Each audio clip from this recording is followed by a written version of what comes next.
Doctor Sreevarma ஆயுள் தரும் ஆயுர்வேதா அறுவை சிகிச்சை இல்லா குணம் ஆயுள் கால நிவாரணம். Yesterday courier private limited domestic international cargo உங்கள் இல்லம் தேடி வந்து கொரியர் புக்கிங் டெலிவரி செய்து தரப்படும். பாரதிய ஜனதா கூட்டணியில நீண்ட நெடிய காலம் இருந்தாரு. 2021 வரை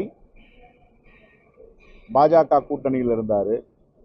2016 டிசம்பர் அம்மையார் இறந்தவுடன் முதலமைச்சர் ஆனாரு. 4 ஆண்டுகளாக பாஜகவுடன் கூட்டணி வைத்திருந்த எடப்பாடி பழனிசாமி அவர்கள் ஏன் காவிரி பிரச்சனையை தீர்க்கவில்லை?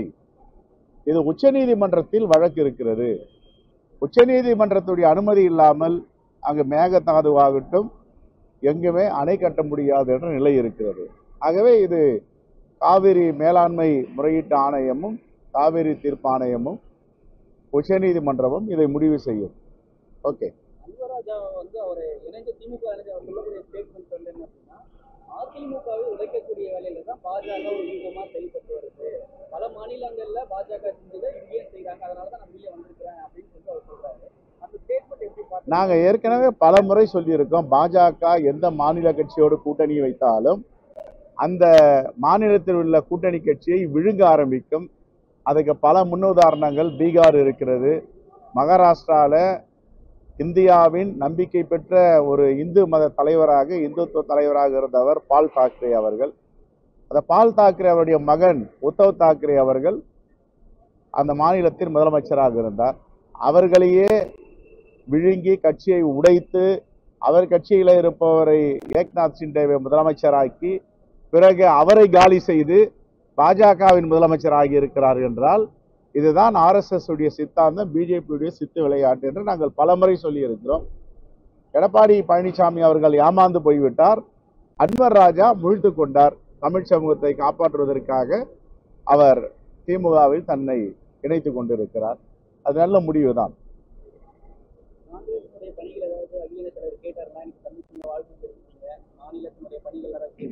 இல்லை, இன்று நாங்கள் 80 விழுக்காடு வரை கிராம கமிட்டியை முடித்திருக்கிறோம். அதோடைய ரிப்போர்ட் தலைவரிடம் கொடுத்திருக்கிறோம்.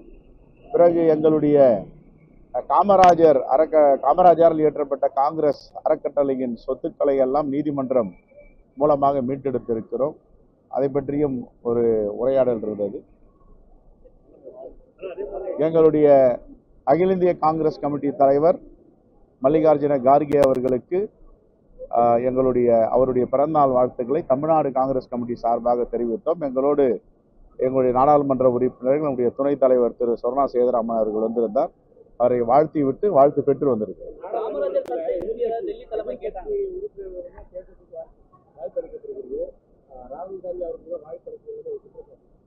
இது தொடர்ந்து ஜனநாயக கடமையை ஆற்றுவதை பாஜக தடுத்து வருகிறது. இதுதான் பாஜகவுடைய இந்த புதிய ஆட்சியில் ஓராண்டுகளாக நடைபெறுவது.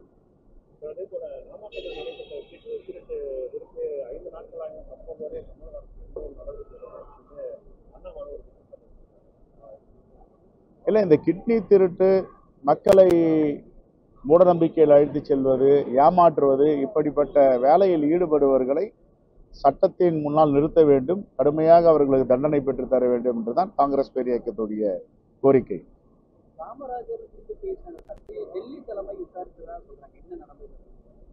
இல்லை, அவர்களும் கூர்ந்து கவனித்தார்கள், நடந்ததை கேட்டு அறிந்து கொண்டார்கள். ஏற்கனவே நாங்கள் கண்டித்து விட்டோம். மாண்புமிகு முதலமைச்சரும் அதற்கு ஒரு அறிக்கையாக பெருந்தலைவர் மீது அக்கறை உள்ளவர்கள் நாங்கள், இதை வேறு யாரும் தவறாக திசை திருப்பதற்கு வாய்ப்பு கொடுக்க வேண்டாம் என்று சொல்லியிருக்கிறார். அந்த வகையில் அதோடு அதை முடித்திருக்கிறோம். ஆனால் வருத்தம் தான் என்னை போன்றவர்களுக்கெல்லாம்.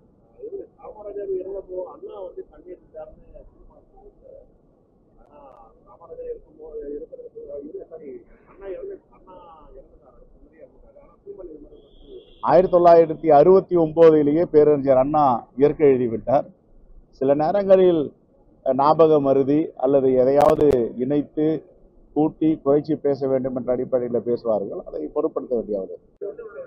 அன்வர் ராஜா சிறுபான்மை மக்களின் அதிமுகவில் அரணாக இருந்த அன்வர் ராஜாவை மதச்சார்பின்மை இயக்கத்திற்கு வருகை தந்திருப்பதற்கு நாங்கள் அவரை வரவேற்கிறோம். சொல்லுங்க. அதே போல இந்தியா கூட்டணியில் இருந்து வந்து கர்நாடக காங்கிரஸ் பேசி காவிரி பிரச்சனையை தீர்க்க திமுகவுக்கு மனநிலையில யூஸ் பண்ணுவாங்க. இங்கேயும் இந்தியா கூட்டணி தான் ஆட்சியில் இருக்கு, கர்நாடகா ஆட்சியில் இருக்காங்க. காவிரி பிரச்சனைக்கு தற்போது முதல்வர் வந்து எந்த ஒரு அவர் பாரதிய ஜனதா கூட்டணியில வந்து நீண்ட நெடிய காலம் இருந்தாரு. 2021 வரை பாஜக கூட்டணியில் இருந்தாரு. 2016 டிசம்பர் அம்மையார் இறந்தவுடன் முதலமைச்சர் ஆனாரு. 4 ஆண்டுகளாக பாஜகவுடன் கூட்டணி வைத்திருந்த எடப்பாடி பழனிசாமி அவர்கள் ஏன் காவிரி பிரச்சனையை தீர்க்கவில்லை? இது உச்சநீதிமன்றத்தில் வழக்கு இருக்கிறது. உச்சநீதிமன்றத்துடைய அனுமதி இல்லாமல் அங்கு மேகதாதுவாகட்டும் எங்குமே அணை கட்ட முடியாது என்ற நிலை இருக்கிறது. ஆகவே இது காவிரி மேலாண்மை முறையீட்டு ஆணையமும் காவிரி தீர்ப்பாணையமும் உச்சநீதிமன்றமும் இதை முடிவு செய்யும். ஓகே, அன்வராஜா வந்து அவர் இணைந்து திமுக இணைந்து அவர் சொல்லக்கூடிய ஸ்டேட்மெண்ட் வந்து என்ன அப்படின்னா, அதிமுகவை உடைக்கக்கூடிய வேலையில தான் பாஜக ஒரு யூகமா செயல்பட்டு வருது. பல மாநிலங்கள்ல பாஜக செஞ்சதை இங்கேயும் செய்யறாங்க, அதனாலதான் நான் வெளியே வந்திருக்கிறேன் அப்படின்னு சொல்லி அவர் சொல்றாரு. அந்த ஸ்டேட்மெண்ட் எப்படி பார்த்து நாங்க ஏற்கனவே பல முறை சொல்லியிருக்கோம், பாஜக எந்த மாநில கட்சியோடு கூட்டணி வைத்தாலும் அந்த மாநிலத்தில் உள்ள கூட்டணி கட்சியை விழுங்க ஆரம்பிக்கும். அதுக்கு பல முன்னுதாரணங்கள் பீகார் இருக்கிறது. மகாராஷ்டிரால இந்தியாவின் நம்பிக்கை பெற்ற ஒரு இந்து மத தலைவராக இந்துத்துவ தலைவராக இருந்தவர் பால் தாக்கரே அவர்கள். அந்த பால் தாக்கரே அவருடைய மகன் உத்தவ் தாக்கரே அவர்கள் அந்த மாநிலத்தின் முதலமைச்சராக இருந்தார். அவர்களையே விழுங்கி கட்சியை உடைத்து அவர் கட்சியில இருப்பவரை ஏக்நாத் சிண்டேவை முதலமைச்சராக்கி பிறகு அவரை காலி செய்து பாஜகவின் முதலமைச்சராகி இருக்கிறார் என்றால் இதுதான் RSS உடைய சித்தாந்தம், பிஜேபியுடைய சித்து விளையாட்டு என்று நாங்கள் பலமுறை சொல்லியிருக்கிறோம். எடப்பாடி பழனிசாமி அவர்கள் ஏமாந்து போய்விட்டார். அன்வர் ராஜா முழித்து கொண்டார். தமிழ் சமூகத்தை காப்பாற்றுவதற்காக அவர் திமுகவில் தன்னை இணைத்துக் கொண்டிருக்கிறார். அது நல்ல முடிவுதான். காங்கிரஸினுடைய பணிகள் ஏதாவது அகில தலைவர் கேட்டாருன்னா எனக்கு தமிழ்ச்சிங்க வாழ்த்து தெரிவித்தீங்க, மாநிலத்தினுடைய பணிகள் எல்லாம் கேட்டிருக்காங்களா? இல்லை, இன்று நாங்கள் 80 விழுக்காடு வரை கிராம கமிட்டியை முடித்திருக்கிறோம். அதனுடைய ரிப்போர்ட் தலைவரிடம் கொடுத்திருக்கிறோம். பிறகு எங்களுடைய காமராஜரால் இயற்றப்பட்ட காங்கிரஸ் அறக்கட்டளையின் சொத்துக்களை எல்லாம் நீதிமன்றம் மூலமாக மீட்டெடுத்திருக்கிறோம். அதை பற்றியும் ஒரு உரையாடல் இருந்தது. எங்களுடைய அகில இந்திய காங்கிரஸ் கமிட்டி தலைவர் மல்லிகார்ஜுன கார்கே அவர்களுக்கு அவருடைய பிறந்தநாள் வாழ்த்துக்களை தமிழ்நாடு காங்கிரஸ் கமிட்டி சார்பாக தெரிவித்தோம். எங்களுடைய நாடாளுமன்ற உறுப்பினர்கள் நம்முடைய துணைத் தலைவர் திரு சொர்ணா சேதுராமன் அவர்கள் வந்திருந்தார். அவரை வாழ்த்தி விட்டு வாழ்த்து பெற்று வந்திருக்கிறார். காமராஜர் கருத்தை உறுதியாக டெல்லி தலைமை கேட்டாங்க.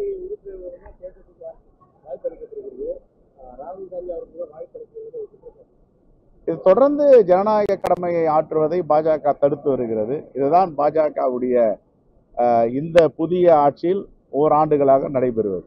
என்றும் உங்களுடன் மை இந்தியா. முக்கிய செய்திகளை உடனுக்குடன் தெரிந்து கொள்ள சப்ஸ்கிரைப் பண்ணுங்க, பெல் பட்டனை பிரஸ் பண்ணுங்க. என்றும் உங்களுடன் மை இந்தியா. டாக்டர் ஸ்ரீவர்மா ஆயுள் தரும் ஆயுர்வேதா அறுவை சிகிச்சை இல்லா குணம் ஆயுள் கால நிவாரணம். Yesterday courier private limited domestic international cargo உங்கள் இல்லம் தேடி வந்து கொரியர் புக்கிங் டெலிவரி செய்து தரப்படும்.